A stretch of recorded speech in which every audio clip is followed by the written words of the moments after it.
Patay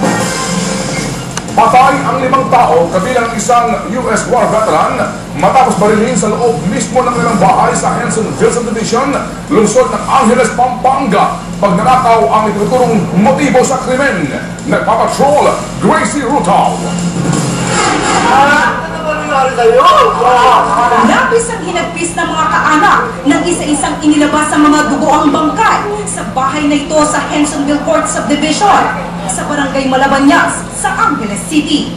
Kinilala ang mga biktima na sina Albert Mitchell, isang US war veteran, ang asawa niyang si Janet, mga kasambahay na sina Isabel Fajardo at Marisa Prado, at ang kaibigan na mag-asawa na si Humberto Vergara. Lahat sila halos sa ulo ang tama ng bala mula sa 9mm na baril.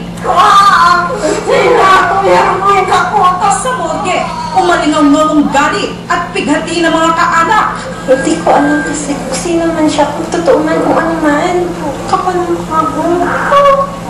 Hinaplos na lang ni Mang Ernesto ang labi ng bunsong anak na si Marisa. Kita ko siya, rinari sa ayos ko, na yung mata niya nakamulaga, ay masakit, pero ito masakit. Mas bali ako mga sa anak pinatay niya, huwag kayo anak mo. Ayon sa gwardiya ng subdivision, bago nangyari ang krimen, nakita pa niya ang isang lalaki na pumasok sa loob ng bahay ng mga biktima. Pero nang lumabas daw ito, iba na ang suot. Kaya kinutaban na siya. Pagkahul ko sa tao na yon, nagduda ako kasi iba-iba na yung ano niya. Tinawagan ko dun sa site, ngayon walang sumasagot. Kaya ako ginising ko yung state, sabi ko, bro ako, huwag mong palalabasin yan. Titignan ko muna yung location kung baka may nangyari doon. Yun ang nakitang pagkakataon ng suspect para tumakas sakay ng isang tricycle. Nagturbel ako ng nagturbel, wala rin sumasagot. Eh, narinig ko naman yung radyo, ma'am. Nakabukas naman yung radyo. Nasok ko yung front gate, yung maliit.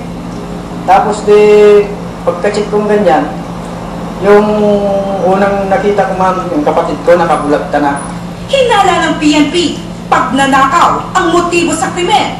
Meron tayong 3 taong makaka-identify kung sa tao, yung isa yung gwardiya, yung 2 tricycle boy na sinakyan niya palabas. Initially is Rating. Binuo na rin ang Task Force Mitchell para imbestigahan ang kaso. Gracie Rutaw, Patrol ng Pilipino, Angeles City, Pampanga.